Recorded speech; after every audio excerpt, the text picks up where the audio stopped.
हे बघा आज आंबळे गावचं रेशन कामासाठी बघा आला इथं काका आणि आम्ही इथं आलो आहे बा. तर आज इथं आमदार पण साहेबांची आज इथं आगमन झालेलं आहे. तर त्यांची भेट होती. इकडे घ्या. हां धन्यवाद.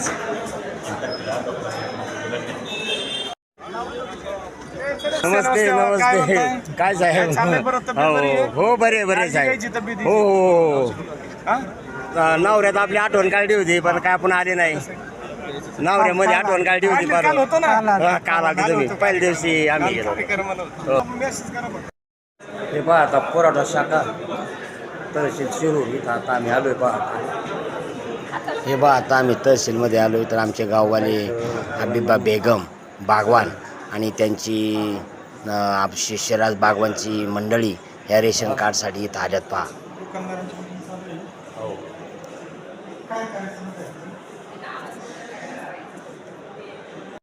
हे पहा हे आमचे गावातले बाबाई बेगम हे इथं आलेले आहेत पण त्यांचं पण काहीतरी असं घोटाळा झालेलं आहे.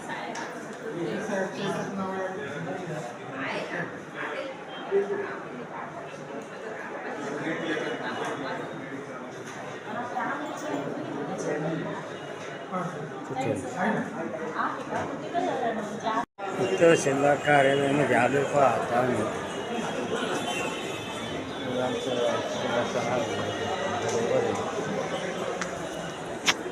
C2 मध्ये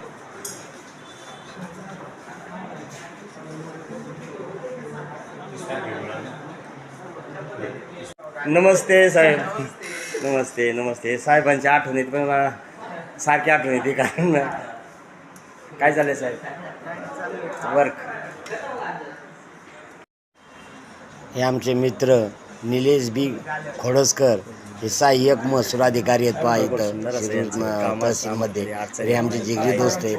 ते काम करून दाखला उत्पन्न आम्हाला देतात. तर ते सर्व साहेबांचे धन्यवाद मानले. बसा का बसा बसा बसा बसा.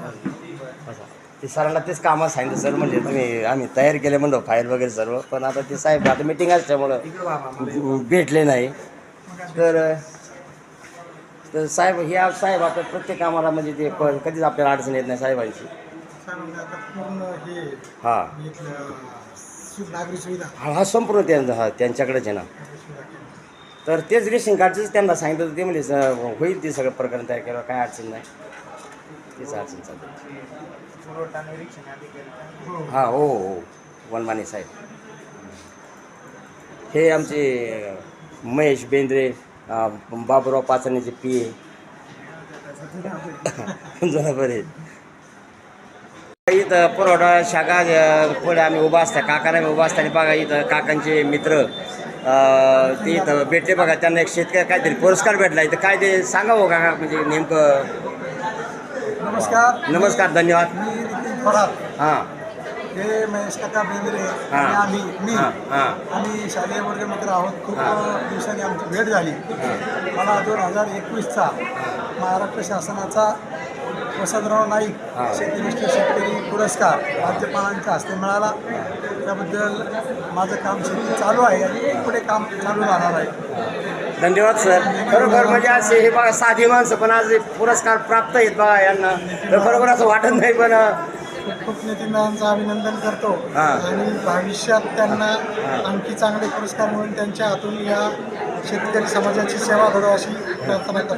धन्यवाद. शुभेच्छा देतो. धन्यवाद धन्यवाद.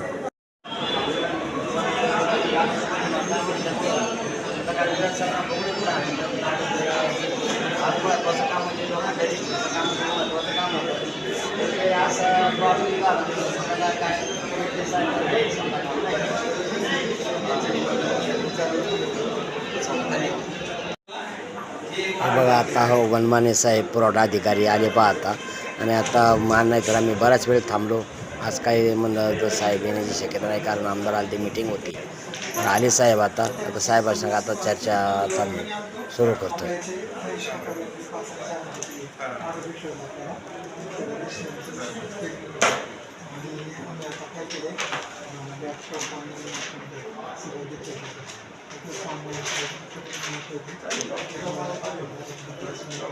यूट्यूबवर व्हिडिओ आहे त्या संदर्भात तेही पहा. समजा इथं बोलायचं शिकून घ्यायला नाव कमी करायचं कसं करायचं ठीक आहे. ते कुठले रेशन हां यूट्यूबला व्हिडिओ आपले नॉर्मल याच्यामध्ये यूट्यूबला जायचं. पब्लिक लॉगिन आहे पब्लिक लॉगिन होतं दररोज 15 ते 20 नाही म्हणून चालणार नाही. तुम्हाला तुमचीच कामं थांबतील. मग तुम्हाला काय आहे ऑनलाईनमध्ये काम करायचं असतं. तुमची रिक्वेस्ट माझ्यापर्यंत आली पाहिजे. होते ते पुढच्या आपल्या RCMS वेबसाईटवरती आपण आपली रिक्वेस्ट टाकायची पब्लिक लॉगिनमधून. तुम्हाला पाठवायचे तिथपर्यंत. हां रिक्वेस्ट माझ्या आपल्या आयडीला आपल्या आली पाहिजे. म्हणजे केदार पोर्टल निरीक्षक आहेत केदार साहेब त्यांच्या आयडीला ते येतात. ते डॉक्युमेंट चेक करून आज एवढं म्हणजे आज आमचे चव्हाण मामा आंबळेगावचे रेशनिंग दुकानदार पण आज इथं उपस्थित आहेत पहा. तसं करायचं. त्याचे डॉक्युमेंट तुमची वाढायची. आता समजा नाव वाढवायचं आपल्याला तर आपल्याला आधार लागेल त्यांचं. नवीन सुद्धा आपल्याला करायचं असेल तर आपल्याला लाईट बिल किंवा नमुना 8 असतो ना तो आपला अपलोड करायचा. आणि त्याच्यानंतर परत सगळ्या लोकांच्या आधारचे झेरॉक्स ॲड्रेस प्रूफ महत्त्वाचं. आणि नंतर आपले सगळ्यांचे आधार. आपली ही जी व्यवस्था आहे सार्वजनिक वितरण व्यवस्था ही ह्याला म्हणतो आपण आधार प्रणीत सार्वजनिक वितरण व्यवस्था. त्याच्यामध्ये आपल्याला जोपर्यंत जास्त डीपमध्ये कोणाची चौकशी करायची बाबा खरोखरच तो त्या लाभार्थी होऊ शकतो का नाही श्रीमंत आहे ते बाकीच्या नंतर आपण पॅन कार्ड वगैरे तपासणी करू. परंतु सुरुवातीला आपल्याला काय लागणार आहे आधार लागणार आहे त्याचा ॲड्रेस प्रूफ आणि त्याचं इन्कम प्रूफ. तर उत्पन्नाचे दाखले काढणं सुरू आहे त्यामध्ये तुम्ही काढून घ्यायचं. आणि उत्पन्न तुमचं समजा बघा उत्पन्न जर 1 लाखापेक्षा जास्त असेल आपलं वार्षिक तर आपल्याला पांढरी शिधापत्रिका घेतल्या. त्याच्या आधी आपण अगोदर नॉर्मल आपण केसरी देऊ बिना धान्याचे. कारण धान्याचं पोट आपला पूर्ण झालेलं आहे. तर त्याच्यात तयार करून रिक्वेस्ट पाठवा मला. पेज करायचं नाही तुम्ही ते NPHमध्येच ठेवायचं असेल त्याला. NPHचं पेज करायचं असेल तर प्रत्येकाची परिस्थिती वेगळी आहे ना. आता आपल्याला धान्याचा पोट आहे समजा आपल्याकडे कुणी विधवा अर्ज घेऊन आले परित्यक्ता आहे समजा किंवा दिव्यांग आहे माणूस अशा लोकांना आपण प्राधान्य देऊन त्यांचं करून घेतो. वनमाने साहेब फार सुंदर माहिती देत आहेत पहा. धान्याचा पोट आहे ज्याच्याकडे 12 अंकी कोड आहे परंतु धान्याचा पोटा नसल्यामुळे समजा ते याचं वेळ लागेल. आता आपली जनगणना होणार आहे. जनगणना झाल्याच्या नंतर शासनाने सुद्धा आपला कोटा वाढला. आता 2,20,000 कोटा आपला ठरवला शासनाने. त्याच्यापेक्षा जास्त आपल्याला धान्य येतच नाही ना कोटामध्ये. आपण काही लोकांना अजून लाभच नाही भेटला 100% लोकांना लाभ नाही भेटत ना. आपल्या तालुक्याचं कोटा ठरलेलं आहे. ठीक आहे ना. आता आपली जशी लोकसंख्या वाढत गेली त्याप्रमाणे शासनानं आपल्याला कोटा वाढवलेला नाही. आता आपण जे मयत वगैरे कमी करतो स्थलांतरित आहे कमी करू त्याच्या पद्धतीत आपल्याला प्रायोरिटी कुणी म्हणेल नॉर्मल बाबा माझा परिवार आहे शेती कमी असल्यामुळे येणाऱ्या काळामध्ये वाटणे होऊन वगैरे 12 कोर्ससाठी तुम्ही रजिस्ट्रेशन करून आपल्याला रिक्वेस्ट पाठवून द्या. NPH करून दिली तर 12 कोड मिळणार. नाही त्याच्यामध्ये 2-3 विषय असतात. माझ्याकडे शिधापत्रिका आहे पहिली म्हणजे 12 अंकी माझ्याकडे कोड आहे त्याचं मला नाव वाढवायचं नाव कमी करायचं तो एक विषय असतो. माझ्याकडे केसरी शिधापत्रिका आहे परंतु 12 अंकी कोड नाही तर त्या ठिकाणी आपल्या माझ्याकडे शिधापत्रिका नाही असं म्हणायचं आहे. म्हणजे माझ्याकडे शिधापत्रिका नाही आणि मला शिधापत्रिका बनवायची. आता शिधापत्रिका आपली अशी बनणार ऑनलाईनची या फॉर्मॅटमध्ये आपल्याला नाही म्हणावं लागेल. मग ती काय म्हणणार नवीन शिधापत्रिकेसाठी अर्ज करायचा. तुम्ही असं म्हणता की माझ्याकडे केसरी तर आहे हां हां बरोबर आहे.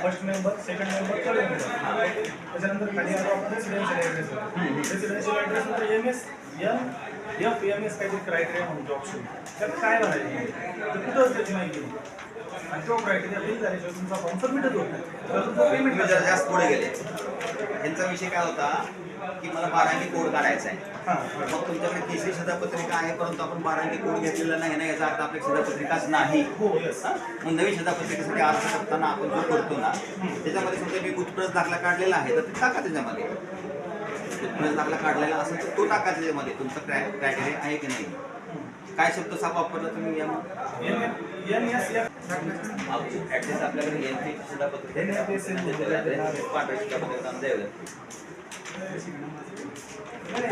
नेमकं सांगा मला लक्षात येणं झालं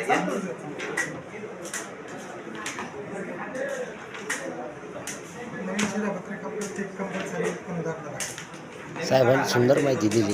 सगळं आता पद्धतशीर काम होणार आहे गावामध्ये. संपूर्ण आता 16 सालाचं 2 दिवस ट्रेनिंग येणार आणि तो गावात संपूर्ण तयार करणार. येणार काय आता जर तरी म्हणजे रजिस्ट्रेशन म्हणू शकतो ना उत्पन्न सुद्धा आपलं 1 लाखावर असेल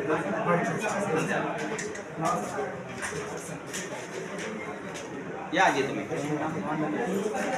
झाले की दाखवा मला बोला आजी काय येत होतं तर सांगा NFPSA क्रायटेरिया म्हणून NFPSA हो नॅशनल फूड सिक्युरिटी ऍक्ट नुसार ते उत्पन्नाच्या दाखल्यावर अवलंबून आहे ते पण आपण जो हे टाकतो NPS टाकतो तर पीएच टाकू नका त्यामध्ये ओनली NPS NPS टाका त्यावेळेस साहेबांचं बरोबर आहे. प्रत्येक गोष्टीला अगदी सविस्तर माहिती देतात आणि हे साहेबांचे काम पण अगदी चांगलं आहे. पण तो आम्हाला वेळ मिळत नाही कधी काय होतं नाही काय तर ते संपूर्ण व्यवस्थित माहिती सांगतात.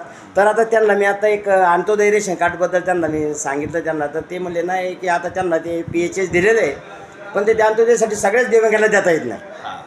कसं आहे ना आपल्याकडे दिव्यांगाची संख्या कदाचित 10,000 पेक्षा जास्त आहे तालुक्यामध्ये हां परंतु आपल्याकडे अंत्योदयचा कोटा जो आहे ना तालुक्याला दिलेला तो 3,900 आहे हां सगळ्यांना कसं देता येतं फक्त दिव्यांग आहे म्हणून दिव्यांगाच्या व्यतिरिक्त काही लोकांची गरिबीची परिस्थिती असते त्यांना आहे आणि याच्यामध्ये एक अडचण अजून असं येते की जसं 1 आणि 2 व्यक्तींना आपण अंत्योदय देत नाही शासनाचा GR आहे तसा परंतु ज्या दिव्यांगाकडे जसं प्रमाणपत्र आहे रितसरपणे त्यांनी घेतलेलं आणि त्यांना धान्य मिळत नसतं त्यांनी अवश्य मला संपर्क करा त्यांना धान्य आपण सुरू करू नाही धान्य तुम्ही चालू करून दिलेलं ते तयार आहे ते आहे पण फक्त त्यांची इच्छा होती की आम्हाला अंत्योदय पाहिजे. प्रत्येकच अंत्योदय म्हणजे दिव्यांग म्हणून अंत्योदय आपल्याला शिधापत्रिका देता येणार नाही आपल्याकडे धान्याचा कोटा जो असतो अंत्योदयाच्या शिधापत्रिकाचा हो तो लिमिटमध्ये लिमिटमध्ये असतो. धन्यवाद सर. अडचण आली तर सांगा मला हे आणि कसं आहे ना हे बघा अशी भावना नाही ठेवायची ते होतच नाही सबमिट होत नाही हा अडचण येते कधी कधी पण आपण तो जर टाईमली तो जो स्लॅब ठेवला ना सकाळचं थोडंसं लवकर सबमिट करण्यासाठी तर तुम्हाला घरी बसून तरी करायचं आहे त्या असा ठेवा लवकर सकाळचा किंवा संध्याकाळी निवांत आता एक तर वर्किंग आवर सुरू झालं ना तर पूर्ण महाराष्ट्र त्या सिस्टमवर काम करतो पब्लिक लॉकिंगमध्ये असू द्या आज काका मी सुरुवात आम्ही आज आलो बा तर साहेब मिटिंग असल्यामुळे त्याला थोडं थांबावं लागलं तर आमदार साहेब आले ते आपल्या साहेबांची भेट झाली आणि दुसरी गोष्ट म्हणजे महत्त्वाचं काम होतं रेशन कार्डचं ते साहेबांना संपूर्ण माहिती दिली सगळं विचारले त्यांनी सांगितलं आणि एक माणूस आता 2-3 दिवस देणार ट्रेनिंग सगळं आता आपल्या गावात रेशन कार्डचं काम चालू होईल 2 दिवसात 2-4 दिवसांनी आणि सर्वांना रेशन गावात या ना का तर काकाचं बराच महत्त्वाचं काम असल्यामुळे काकाचं बाजू सगळं काम बाजूला ठेवून आज सगळं मध्ये आज करायचं तर आता निर्णय घ्यायचा आणि मग ते रेशनमध्ये आपण सुद्धा मान त्यामुळे जवळपास सगळ्या अडचणी आता दूर काकावा तिथं 1-2 दिवसामध्ये आपल्या सुहासाला दर्शन कार्यालयात विभागात ट्रेनिंगसाठी येईल आणि सगळी माहिती करून आपल्याला मदत करून देईल आणि आपल्या इथे संपर्क कार्यालयात 8 दिवसामध्ये सर्वांचं ऑनलाईन रजिस्ट्रेशन नाव कमी करणे नाव वाढवणे सगळी कामं चांगल्या पद्धतीने सुरू होतील असं आश्वासित करतो आणि आजपासून चांगलं काम सुरू होईल याची माहिती खरोखर आज म्हणजे कामाला चांगल्या कामाला सुरुवात